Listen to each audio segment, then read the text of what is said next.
وعافية الأبدان وشفائها ونور الأبصار وضيائها وعلى آله وصحبه ومن سار على دربه وعلينا وفيهم ومعهم برحمتك يا أرحم الراحمين.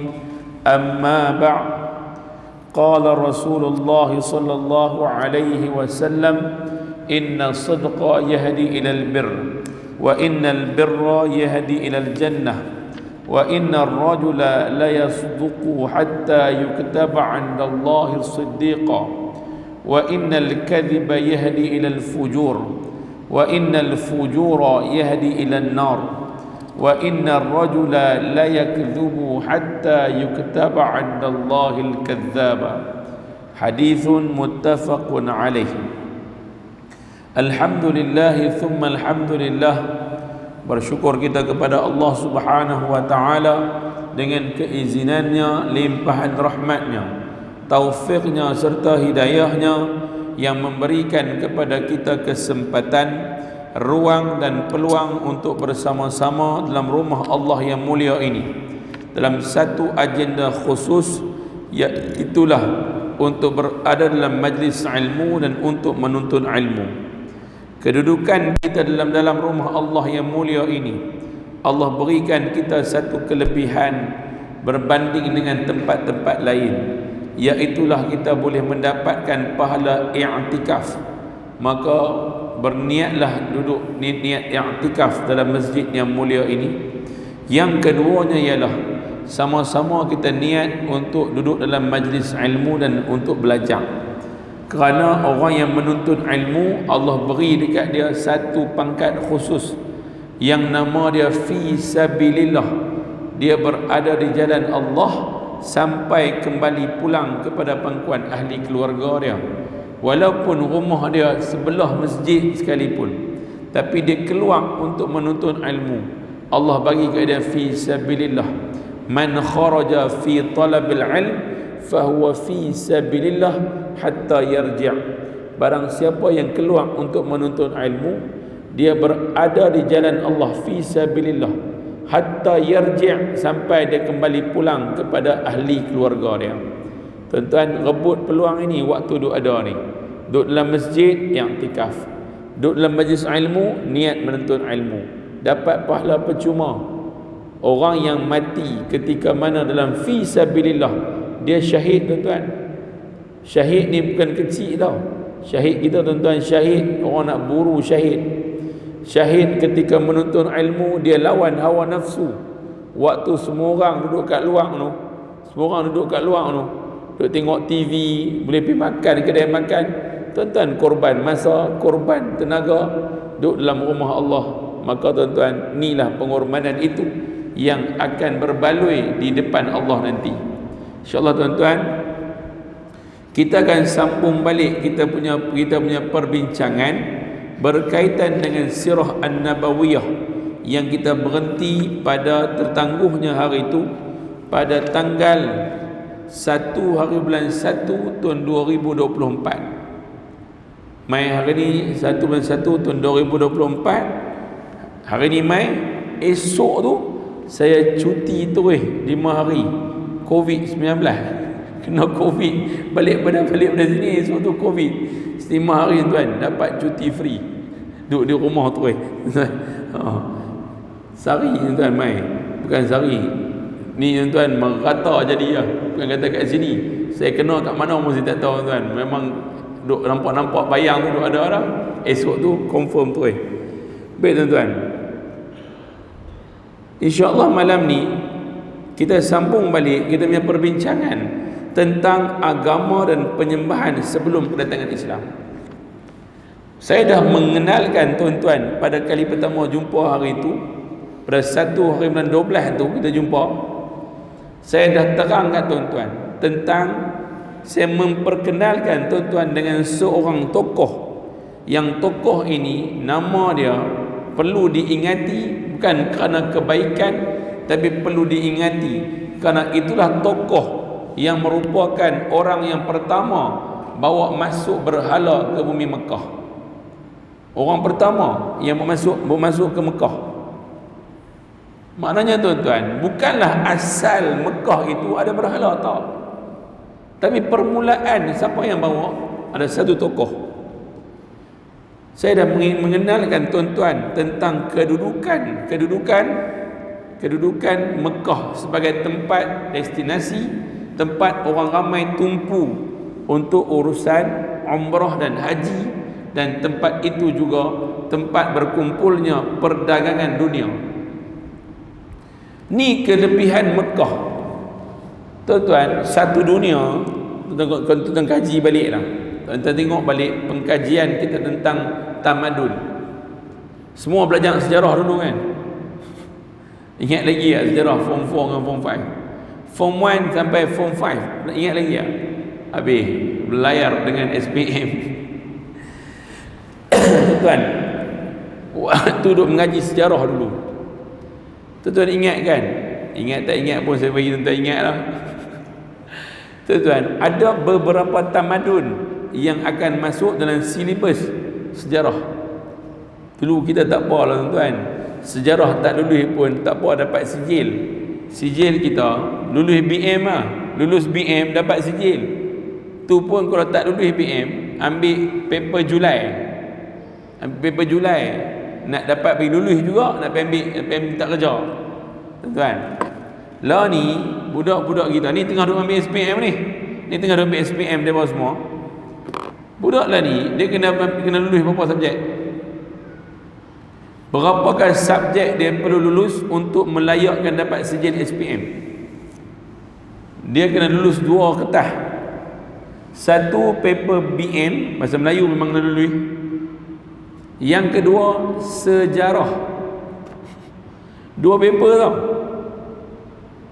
Dia gagal salah satu tak layak sijil. Yang peliknya, tuan-tuan, pelik banyak. Budak Cina, sekolah Cina, cakap kat luar pun cakap Melayu tak lepas. Cakap Melayu pun tunggang terbalik. Buat bahasa Melayu dapat A+. Ambil sejarah A+. Sebab sejarah jawab dalam bahasa Melayu tau, bukan bahasa Cina. Budak Melayu cakap Melayu, beranak main dalam perut Melayu, buat bahasa Melayu fail, sejarah fail. Pasal apa? Wallahu a'lam. Statistik ada tuan-tuan. Saya tahu lah, sebab saya duduk Jabatan Pendidikan. Kami duduk bahas benda tu. Mesti boleh dulu tu. Sejarah cakap Melayu pun fail. Bahasa Melayu memang Melayu lah, fail juga. Tapi bangsa Melayu. Budak Cina sekolah Cina kot, cakap Cina daripada awal, daripada kecil besar. Keluar main pun nak cakap Melayu tak pernah lepas. Tapi buat periksa A+. Tak apa tuan. Balik duduk fikir tengok sebab apa. Saya ada jawapan ada. Tuan, memang ada jawapan. Jawapan yang satu lah, kesungguhan. Sungguh ni tuan, kesungguhan. Belajar apa pun kalau ada kesungguhan berjaya. Tapi kalau belajar apa pun kalau tak ada kesungguhan, memang fail lah. Fail. Saya ceramah baru ni di ceramah untuk motivasi anak-anak di Bayan Lepas. Saya ceramah. Ada anak-anak daripada Pematang dan Malut. Tuan-tuan, ceramah saya memang saya bantai mereka pasal saya nak mereka bangkit daripada tidur. Budak-budak muka masa depan yang cerah, bagus-bagus tuan-tuan. Cikgu dia kata, saya jamin ustaz, mereka ni semua boleh. Sebab mereka memang boleh. Mereka budak-budak yang boleh, bukan mereka budak malas. Tapi kesungguhan perlu ada. Betul? Sungguh-sungguh, kena ada sungguh. Lepas tu pi pula sekolah Batu Maung. Semua budak-budak belah sini pi SMK Batu Maung. Pagi pula Batu Maung. Sebab anak orang Islam majoriti. Nak suruh orang Islam ni dia bangkit. Dia bangkit dari tidur dia, baru dia sedang apa benda yang dia perlu buat. Kenapa perlu tumpu pada SPM? Kenapa dia perlu elak daripada bercita-cita nak guna motor dia untuk jadi GrabFood punya delivery. Budak kita tuan-tuan, majoriti yang bawa mak bapak bagi motor, mak bapak bagi motor tingkatan 4, tingkatan 5, dah ada motor dah, majoriti, okay, dia dah ada cita-cita nak jadi, lepas habis SPM, aku nak bawa GrabFood, aku nak jadi Panda Food, aku nak jadi Panda, nak jadi Grab. Tuan-tuan, ni bukan melawak punya benda tuan-tuan. Dia tak boleh bawa sambil-sambil duk enjoy. Ni tengah panas-panas terik ni tuan-tuan. Bayangkan kalau semua anak orang Islam jadi bawa GrabFood dengan delivery Panda Food dalam tengah panas, dia dapat berapa dik, tapi toke yang paling besar siapa? Yang duduk dalam aircon, buta punya duit dapat, hasil daripada keringat-keringat anak-anak orang Islam. Lu duduk, lu fikir sendiri. Sebab tu kita nak anak-anak orang Islam, dia fikir bukan untuk masa sekarang, tapi fikir untuk masa akan datang. Baik tuan-tuan, sambung.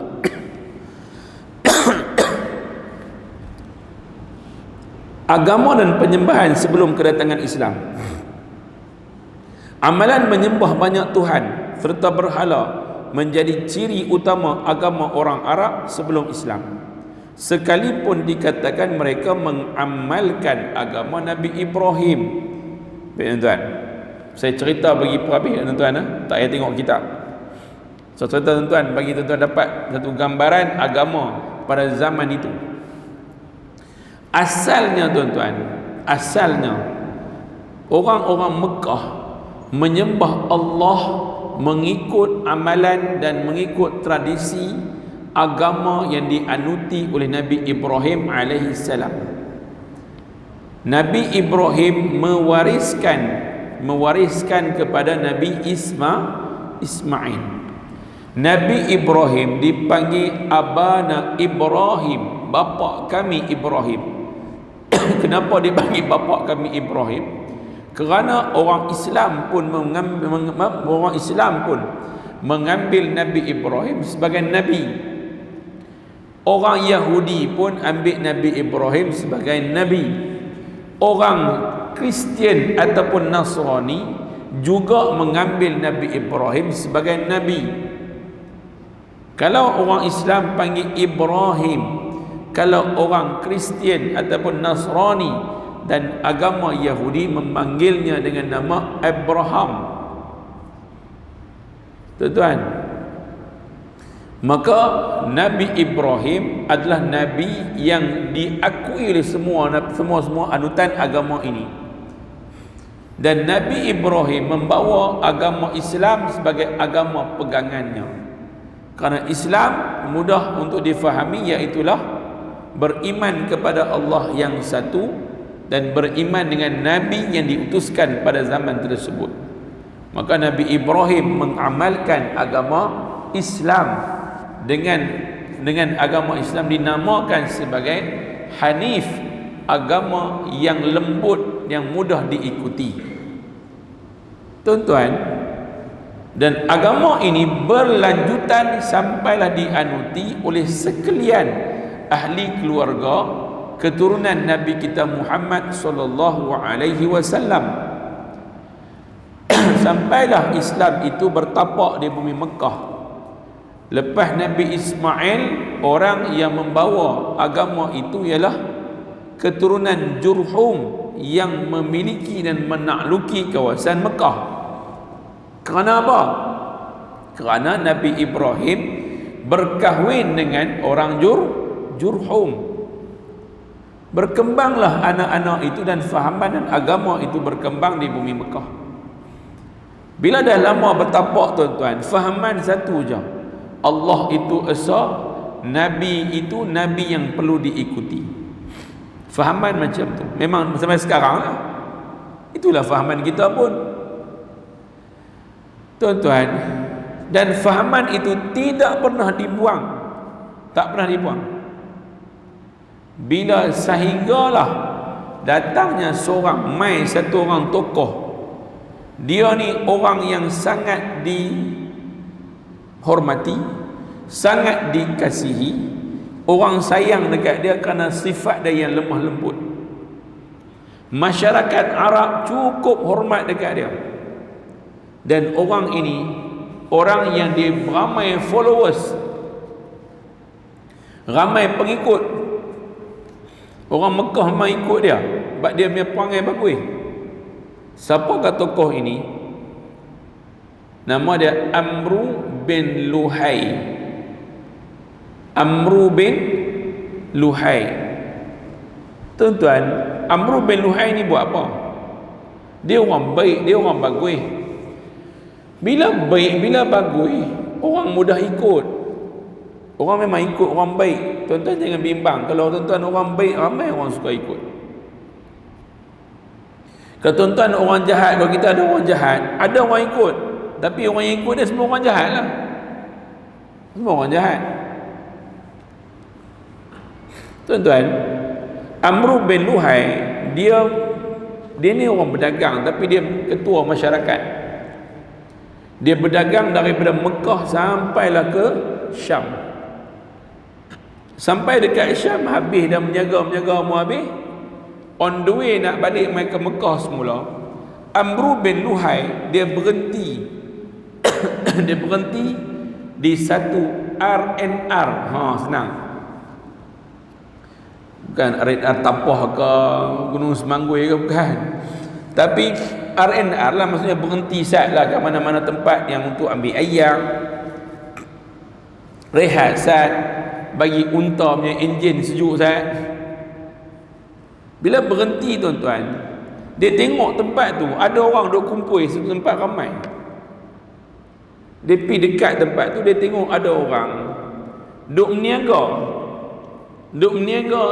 patung kecil patung duk meniaga. Dia tanya kat dia, ni patung apa? Dia kata, yang ni lah nama dia Hubbal. Patung ni nama dia Hubbal. Baik tuan-tuan, lalu tuan-tuan, yang si peniaga ni dia tunjuk dekat Amru bin Luhai cara guna Hubbal ni. Dia buajak lah Hubbal ni, ambil dia sembah lagu ni, dan hang minta kat Hubbal ni agar Hubbal ni dia boleh pergi jumpa dengan Tuhan hang untuk pergi minta benda yang hang nak. Maknanya perantara hang pi habang dekat Hubbal ni, wahai Hubbal, tolong Ustaz, kami ni lama tak turun hujan ni.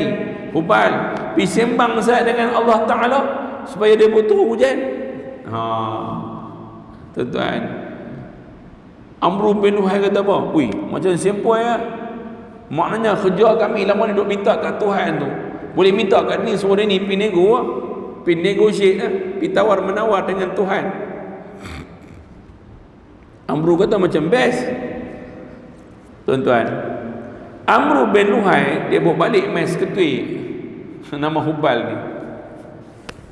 Bila bawa balik mai tuan-tuan, pergi letak depan Kaabah, Amru bin Luhai tunjuk cara nak guna macam mana. Testimoni lah, nak pakai lagu mana. Tuan-tuan, dia letak depan tu, dia pergi menerap depan Amru, depan Hubbal ni, depan patung nama Hubbal ni. Dia sembah tuan-tuan pada Hubbal ini. Orang Arab tengok-tengok, macam best ya, macam sempoi ya. Amru bin Luhai kata apa? Inilah cara dia kalau nak bagi cepat doa makbul. Nak bagi cepat doa terima, hang suruh dia ni pergi sembang. Tuan-tuan, bila habang je lagu tu, pakai semua ikut lah. Mulai saat itu tuan-tuan, orang Mekah mula tu the starting point. Start dari situ tuan-tuan. Orang Mekah ni mulalah pergi cari Hubbal ini. Pakat katalah, ni nak order boleh, nak buka dalam rumah satu, dekat depan parking satu, atas motor satu, atas motor lah, atas unta satu. Nak pergi berniaga, nak pergi berdagang, nanti bolang poket satu supaya tak kena apa-apa bencana. Dan akhirnya tuan-tuan, dari permulaan satu hubal ni dia ada, akhirnya jadi 360 berhala duduk di keliling Kaabah. Sehingga kan tuan-tuan, Kaabah ni jadi tempat Kaabah ni jadi tempat penyimpanan dan tempat untuk meletakkan berhala, supaya orang yang datang tawaf itu tawaf dan menyembah berhala. Tuan-tuan, dan bermula dari situlah musim haji dan musim umrah adalah musim untuk bertukar-tukar berhala. Sampai satu masa Amru bin Luhai ni tuan-tuan, dia mimpi main satu dalam mimpi dia, jin main dalam mimpi dia tuan-tuan. Jin tu pergi habaq apa? Jin tu pergi habaq kata ada berhala zaman Nabi Nuh dulu tu. Kan penduduk Nabi Nuh, umat Nabi Nuh kena azab pasal sembah berhala. Kemudian mereka dihapuskan dengan azab banjir besar. Bila mai yang Allah tuan-tuan, barang tenggelam dan masuk dalam tanah ribuan tahun dah. Bayangkan Nabi Nuh dengan Nabi Muhammad jarak ribuan tahun kot, 1000 tahun. Tapi tuan-tuan, mai kat apa ni zaman Amru bin Luhai ni, jin mehbang dekat dia. Wahai Amru, dekat Jeddah tu ada tertanam beberapa berhala zaman Nabi Nuh dulu tu, yang nama dia Wad, nama dia Suwa, nama dia Yaghuth, nama dia Nasr, yang terbenam dalam tanah. Hang habaq kat orang hang suruh pi korek. Tuan-tuan, pi korek memang betul keluar seketul berhala ini. Tuan-tuan, bila berhala keluar mai, pakat heboh, kata berhala zaman Nabi Nuh itu pun dah mula muncul. Lagi meriah orang sembah berhala, lagi seronok orang sembah berhala. Tuan-tuan, dan akhirnya daripada mula fahaman minta kepada berhala untuk pergi minta kepada Tuhan, dia bersambung dengan apa tuan-tuan? Dia bersambung dengan minta restu daripada berhala. Kemudian tuan-tuan, menjamu, mengabdikan sebahagian makanan, minuman, ternakan dan tanaman kepada berhala, bagi ke berhala pula. Yang menghairankan, bahagian-bahagian itu juga diabdikan kepada Allah sendiri. Tuan-tuan boleh faham tak agama ni, agama Amru bin Luhai ni bawa fahaman apa? Dia tinggal dah Allah Ta'ala, dia habang kat orang ramai dah, jangan sembah Allah, dia habang lagu tu tak? Dia tak habang. Dia kata kita macam biasa, Allah tu Tuhan kita, tapi minta kat berhala ini agar pi minta kepada Tuhan, minta pada Allah. Tuan-tuan, maknanya fahaman ini betul ke salah? Salah, sesat lah. Murtad lah. Minta selain daripada Allah, murtad. Tuan-tuan, ada orang dia rajin pergi jumpa Tok Bomo, sakit sikit Tok Bomo, demam sikit Tok Bomo, ni jari terkapit pintu, jumpa Tok Bomo, jari saya terkapit pintu, ada apa-apa petanda? Tuan-tuan, dia makan nasi, gopoh makan, duk polok banyak masuk dalam mulut, tergigit lidah. Ni jelas pergi jumpa Tok Bomo gigit lidah. Punya kepala otak tuan-tuan, otak kalau main dengan Tok Bomo ni, dia kan Tok Bomo, dia Tok Boh mau, lagi boh lagi dia mau. Tentunya tak ada masyarakat Islam yang Melayu Islam yang dah cerdik, dah moden, dah terbuka dengan ilmu agama, tapi masih lagi mengamalkan amalan-amalan khurafat, amalan-amalan tahyul, amalan-amalan yang terkeluar dari landasan agama. Punya yakin dengan Tok Bomo tuan-tuan, sampai tahap semua hidup dia hampir 70%, 80% hidup bergantung dengan Tok Bomo. Anak nak ambil periksa, jumpa Tok Bomo. Pak Haji, anak saya nak ambil periksa, tolong buat apa-apa sikit ayam dia. Bagi pemeriksa kertas dia nampak semua betul. Tuan-tuan, satu masa dulu kita bawa main seberkah nak periksa ya. Dulu arwah bapa saya selalu kena.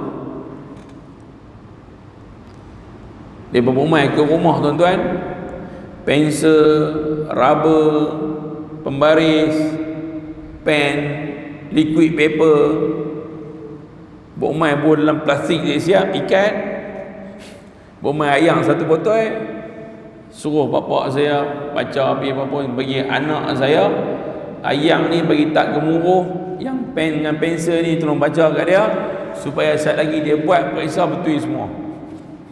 Tuan-tuan, dulu rajin dia bermain. Bila main kepada kita teman ni, kita dah terang lah. Kalau lah orang Islam ni boleh berjaya hanya dengan main Tok Bomo. Bapak saya bukan Tok Bomo tuan, bapak saya ni orang masjid. Bila orang main jumpa dia, suruh dia duk pi lah kadang-kadang orang main nak rawatan Islam, nak embuih anak sanak ni, anak menangis malam, bapak jumpa bapak. Nak sembelih ayam pun jumpa bapak, nak tahnik mulut pun jumpa bapak. Jadi dia pemain tuan, dia minta lagu ni semua. Bapak kita zaman itu dia ikut pada orang-orang terdahulu. Dia ambil embuih buat main coklat satu bekas coklat masa tu kita tak apa nak faham, terus tengoklah depan mata tak coklat pasal apa?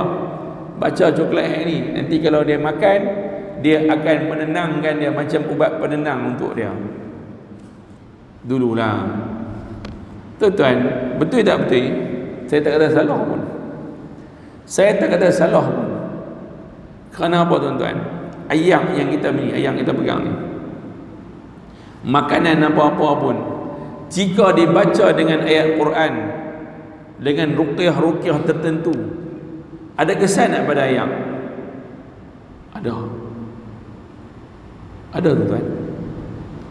Kita dah buat ayat Yasin malam Jumaat, baca Yasin, buka botol, bagi buat ayat Yasin. Ada kesan tak ada kesan? Ada. Itu bukan khurafat, itu bukan tahyul, bukan bid'ah, bukan. Kenapa tuan-tuan? Nabi ajar kita ruqyah. Bismillahi arqika min kulli syai'in yu'dhika min syarri kulli nafsin aw 'ainin hasid, Allahu yashfika bismillahi arqika. Itu siapa main ruqyah? Itu nama dia ruqyah Jibril. Jibril turun main ruqyah Nabi kita dengan ruqyah ini. Tuan-tuan, maknanya ruqyah ni salah tak? Tak salah. Baca tafsir surah apa? Surah An-Nas, surah Al-Falaq, surah Al-Ikhlas. Kita tengok dalam surah An-Nas dengan surah Al-Falaq. Surah An-Nas ada berapa ayat? 6.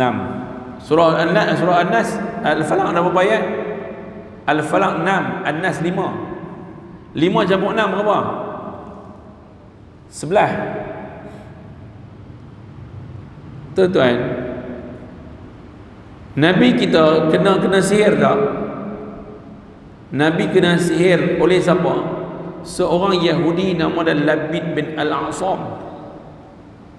Labid bin Al-A'sam buat sihir kat Nabi.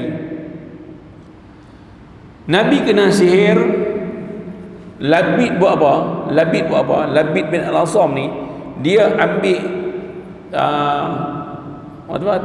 tali busur panah, tali yang buat panah tu, ambil tali tu diikat pada sikat-sikat yang mempunyai gumpalan rambut Nabi.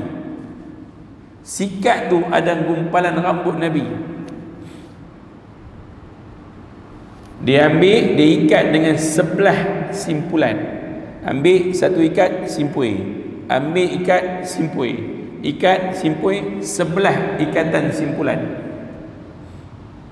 Kemudian ambil pula yang diikat tadi tu, dibuang masuk dalam telaga Qasrut Tali'.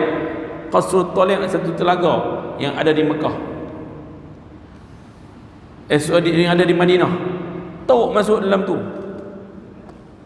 Nabi SAW, tuan-tuan, bila kena lagu tu, Nabi jadi lagu mana? Nabi jadi macam orang, bukan orang Nabi tak ingat, tapi Nabi jadi hilang macam orang iba, mamai. Bukan mamai, tuan-tuan, macam azan kah? Tak benar. Macam orang tak apa nak sihat gitu. Nabi sedang tapi Nabi tak sihat, Nabi tu macam tak larat gitu kan. Macam tu. Tuan-tuan, turun ayat Quran surah An-Nas dengan surah Al-Falaq ni, disuruh baca, Jibril suruh baca. Bila baca, tuan-tuan, satu ayat, simpulan tadi terungkai. Setiap satu ayat, qul a'udzu birabbil falaq, simpulan pertama terungkai sampai habis surah An-Nas. Cukup sebelah, terbuka semua simpulan, terbuka sendiri. Dan Nabi pun tersedak balik. Nabi, Allahu Akbar. Nabi pun, oh, tadi letih semacam ni, sekarang dah okey dah. Maknanya apa? Ayat Quran turun sebagai ruqyah dah. Sebagai ruqyah. Tak ada salah pun yang orang buat ayang tadi untuk budak tu bagi. Cumanya bila kita yakin sampai tahap bagi pensel-pensel tu, mengarutlah. Tu tak payahlah.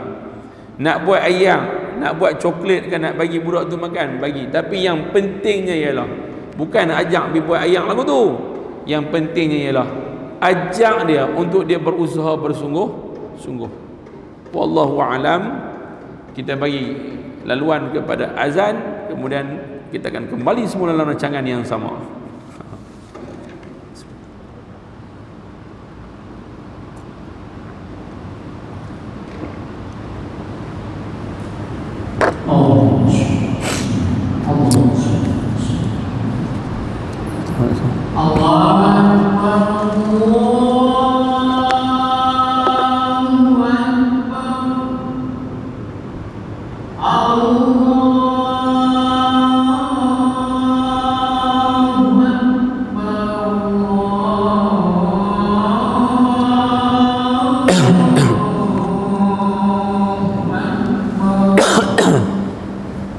أشهد أن لا إله إلا الله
Allahumma salli ala sayyidina Muhammad wa ala sayyidina Muhammad. Sikit lagi tuan-tuan. Maka kalau bab tadi itu, kita yang saya nak sebutkan ialah apa tuan-tuan? Nak mengharapkan sesuatu hanya pada Allah, jangan harap pada yang lain. Amr bin Luhai dia tukar sikit ya. Dia kata tetap sembah Allah, cumanya minta tolong kat yang lain, tak tolong kat berhala ni. Tuan-tuan, yang ni yang menyebabkan agama yang berada di Mekah yang pada asalnya agama Hanif yang dibawa oleh Nabi Ibrahim AS tercalak, kotor habis tuan-tuan. Hari ni kita tidak menyembah, kita tak sembah berhala, tak. Tapi tuan-tuan, kebanyakan daripada orang hari ni dia tidak yakin dengan Allah, dia tak yakin dengan janji Allah. Sorry to say tuan-tuan, kita tak yakin dengan janji Allah, kita tak yakin dengan apa yang Allah Ta'ala telah sediakan kepada orang yang buat macam ni. Dalam Quran sebut orang yang menginfakkan sebahagian hartanya ke jalan Allah, seumpama dia ada pada satu tangkai gandum, yang tangkai ini bercambah sehingga jadi 700 tangkai yang lain. Pahala itu berganda-ganda. Tuan-tuan, berapa ramai orang yakin dengan benda ni? Dengar boleh ustaz, tapi nak buat tu lah berat sikit. Tuan-tuan, Cina, orang Cina beragama Buddha, dia tak faham Quran, dia tak faham hadis, tetapi oleh kerana praktikalnya itu, agama dia telah tengok praktikal itu berjaya, testimoni yang ada itu berjaya. Sebab itu tuan-tuan, kesanggupan orang-orang yang beragama Buddha, dia sanggup keluarkan untuk harta dia, keluarkan untuk agama dia, sampai boleh wujud tuan-tuan dekat galaksi tu, galaksi tu boleh ada hospital sendiri, boleh ada. Tuan-tuan pernah pergi tak tuan-tuan? Tak pernah pergi kot. Nak pergi buat apa ustaz tempat tu, tempat kami tak payah pergi. Tuan-tuan pergi tengoklah sekali, duduk bawah tu, jalan-jalan situ. Bawah tuan-tuan apa? Nak naik ke atas Pulau Pinang tuan-tuan, kata ada kabel car. Kita ada kereta api naik Bukit Bendera kan. Kabel car ada dekat galaksi tuan-tuan, tempat nak naik pergi ke pagoda tu. Siapa buat? Kerajaan negeri buat ke? Bukan. Hasil daripada sumbangan agama dia. Tuan-tuan, khidmat hospital kepakaran sendiri. Kepakaran tu, pakar free, tak ada bayar-bayar. Siapa biayai? My donation daripada agama Buddha. Pulau Pinang dilanda banjir besar, tu ya, 2017. Zakat bagi bantuan, semua bagi bantuan. Tuan-tuan, bila mai nama kumpulan tu Suci, TSUCHI, Suci, mai tuan-tuan, dalam kampung saya, kampung Dua Bigat di Debi, pergi rumah ke rumah seorang mai, pakai baju goni tau, baju dia pakai goni, tak ada borang-borang lah. Borang tak payah, cop pengurusi masjid ke, cop siapa tak payah. Dia bibi, tak apa, ini Tuhan sayang. Ini Tuhan sayang, dia mau bagi baru punya benda, jangan takut, tak apa. Sap 1,000, tak apa. cukup 1,000, nanti lagi 3 minggu saya mai balik. Dia tak bohong, 3 minggu mai sungguh. Mai macam mana nanti, okey ke? Okey lah, boleh beli barang semua lah, semua dah ada dah. Tak apa nanti. Nah, ini sekolah sudah mai buka. Nah, sap 1,000 lagi. Suci. Tuan-tuan, dana tu mai mana? Poket daripada orang lebar. Saya tanya kepada kawan baik saya, dia kata, hang bagi ke orang, jangan tak ingat dunia, hang bagi duit ni. Dia kata apa? Ustaz, di imam masjid kalau mau pun you cakap, kita bagi. Sebab apa? Dia kata, sebab kita punya agama, bagi sama siapa pun, Tuhan kasih gandau. Dia tak kata Quran kata, tapi dia kata Tuhan kasih gandau. Tapi tanya tuan-tuan, rumah anak yatim yang ada kat Pulau Pinang, siapa ada mentak berat setiap bulan? Orang Islam kita hanya pergi waktu bila? Ni nak main bulan puasa. Bulan puasa pakai pergi berebut lah. Saya nak booking lah, siap-siap. Kena book sikit tuan. Budak anak yatim tu sebulan ada mak bapak. Semua pakai pergi ni, saya buat anak angkat saya lah, pergi suar kepala, pergi urut kepala kat budak-budak tu. Lepas sebulan yatim setahun. Ni berebut ni, dah pun nama tuan-tuan. Tuan banyak tuan tak percaya, telefon kepada anak yatim Pulau Pinang, tuan tanya, ada kosong tak untuk saya nak masuk, nak bawa depa pergi buka puasa. Tahun lepas habis dah. Booking habis dah. Pakai semua nama majlis dengan anak yatim. Tak tu lah. Lepas bagi makan, ambil gambar, bulan Facebook, kita buka anak yatim. Kita perlu rasa anak yatim ni sebagai sebagian daripada kita, perlu rasa kesian. Habis anak yatim tu sebulan tuan-tuan, anak yatim dan seorang-seorang pergi sekolah baju tak serika. Ada ambil tahu? Pergi sekolah butang satu atas ada, butang satu bawah tak ada. Ada siapa ambil tahu? Agak-agak masa bulan puasa tu orang ambil tahu kada tuan-tuan. Budak tu rasanya pergi sekolah memang kalah anak kita. Tak ada orang ambil tahu tuan-tuan. Pasal apa? Orang Islam macam tu 3 bulan boikot Palestin, kemudian Al-Jahannam. Tak dengar ada Palestin, dia dengar Palestin ni. Tak dengar apa dah. Kita boikot McDonald apa? Lepas tu penuh pula. Tuan-tuan, bukan nak belitiang, tapi yang ni ya, hakikat dia. Nabi duk cerita kita ni, sirah ni. Kita tidak yakin dengan Allah, tak yakin dengan agama betul-betul. Anak kita cukup tuan-tuan, kita tak bersungguh-sungguh letakkan anak kita pada landasan agama. Tak sungguh-sungguh. Bagi kita agar anak ni beranak mai hang pada pandai lah hidup. Kita tak yakin dengan Allah Ta'ala bagi kita amanah jaga anak, untuk membesarkan dia dengan penuh kasih sayang, besarkan dia dengan penuh pendidikan agama nombor 1. Kerana didikan agama akan menyebabkan dia terpelihara dari perkara-perkara keji dan mungkar. Wallahu a'lam tuan-tuan. Moga-moga malam ni bukan takat sirah, dia memuka minda kita supaya jadi masyarakat Islam yang masyarakat intelek, orang cerdik yang mampu untuk membawa 10 tahun lagi generasi yang akan datang adalah generasi yang membina ummah ini. Membina ummah, bukan generasi yang merosakkan ummah lagi 10 tahun ke depan, lingkup lagi teruk dah.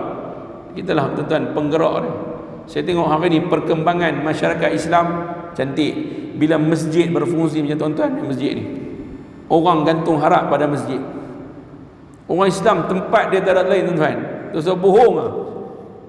Tak apa, kita ada pejabat zakat.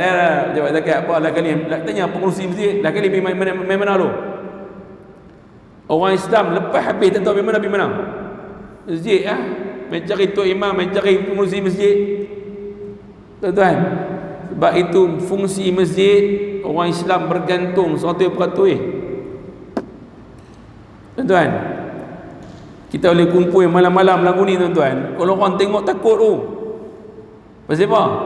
nampak tempat berkumpulnya orang Islam, tempat orang Islam kumpul, tempat orang Islam membina ukhuwah. Mereka tak bergaduh dalam masjid, mereka duduk elok-elok lagu ni, kami takut tengok. Tuan-tuan, pasal orang Islam itu jealousnya orang lain sebab kesatuannya. Kawan saya seorang Chinese tu, tuan, dia kata apa? You orang boleh duduk macam ni baik-baik sebab apa? Sebab setiap hari Jumaat on Friday you all ada talk tau. You all ada talk tau, khutbah. You orang bagus semua tempat penuh orang pergi duduk sekali. Kita mau buat lagu tu susah. Nampak tak tuan-tuan? Orang perhati ya?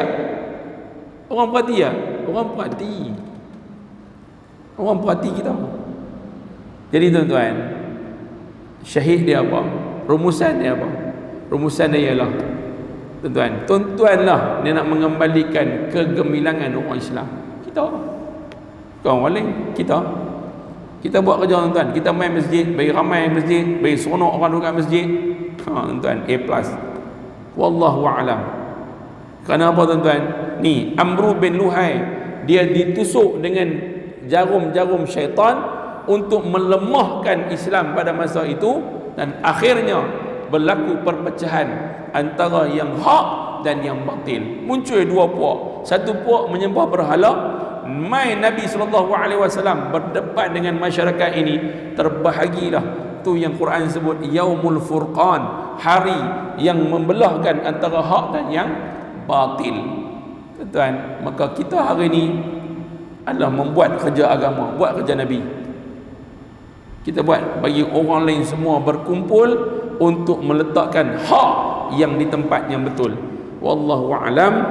InsyaAllah tuan-tuan jumpa lagi. Terima kasih banyak-banyak. Kita akan jumpa lagi pada bulan 3. Sempat lagi sebab tuan-tuan awal bulan ya geng.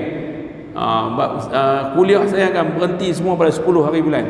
Sebab 12 hari bulan puasa. Jadi saya akan berhenti 10 hari bulan, 11 tu last preparation untuk Ramadan. Tuan-tuan yang awalnya ada kuliah, ada lagi sekali tuan, sebelum kita jumpa dengan Ramadan. InsyaAllah bukan ada forum ke apa? Wallahu a'lam. InsyaAllah tuan-tuan, yang baik daripada Allah, yang buruk pada saya ucapkan terima kasih banyak-banyak. Dan terima kasih tuan-tuan, dan tahniah kepada pihak masjid. Tuan-tuan berupaya mengumpulkan orang Islam. Waktu Isyak pun ramai lagu ni dah. Tuan-tuan nak buat subuh macam Jumaat ke apa, buatlah tuan-tuan. Yang pastinya tiap-tiap hari mau ramai. Tiap-tiap hari mau ramai. Jangan buat sekali ya subuh macam Jumaat, sekali ya. Begitu tak ada lah. Dia buat berterusan. Atau agenda untuk meneruskan. Tuan-tuan bayangkan dalam kampung Pematang dan Maluk ni ada berapa biji rumah. Saja saya nak bagi idea sikit. Kita buat sama-sama. Tuan-tuan buat di barat daya, saya buat di timur laut. Boleh? Kita kongsi idea sikit. Tuan-tuan kempen. Saya nak mula kempen ni. Kami mula nak keluar. Bukan kempen pilihan raya. Tak apa, agak lebih masa sikit ni. Tuan-tuan, nak kongsi tuan sikit. Kita buat sama-sama. Kita pergi rumah ke rumah, kita mula kempen. Kempen kosongkan rumah di waktu subuh. Setiap subuh. Tak payah import orang lain main dengan motor, pakai motor, tak payah. Ada berapa biji rumah dalam kampung Matang besar. Ada banyak zon kan? Tuan-tuan, kempen kita kosongkan rumah. Yang dalam rumah hanya orang tua-tua uzur dengan kanak-kanak yang tak boleh main. Satu rumah kurang-kurang kena hantar 2 orang. Suami isteri wajib main subuh. Kalau ada dalam kampung kita 100 rumah, satu rumah ada 3 orang. Berapa orang? Berapa dah? Berapa ratus orang tu? Asal ruang solat ni takkan cukup lah, penuh. Tuan-tuan dapat penuhkan ruang solat ini subuh, tuan-tuan berjaya. Letakkan KPI tahun 2024. Saya letak KPI 2024. Lah ni kami subuh tinggal lagi suku soft untuk penuh di belakang.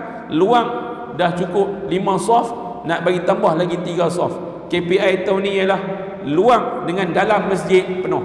Sebab tu masjid kami tak kempen untuk Jumaat macam subuh macam Jumaat. Pasal hampir sampai dah untuk sama dengan Jumaat. Kita buat sama-sama. Kita keluar pergi bawa lah sikit biskut Mary ke apa ke, pergi rumah mereka, pergi rumah-rumah ni ziarah.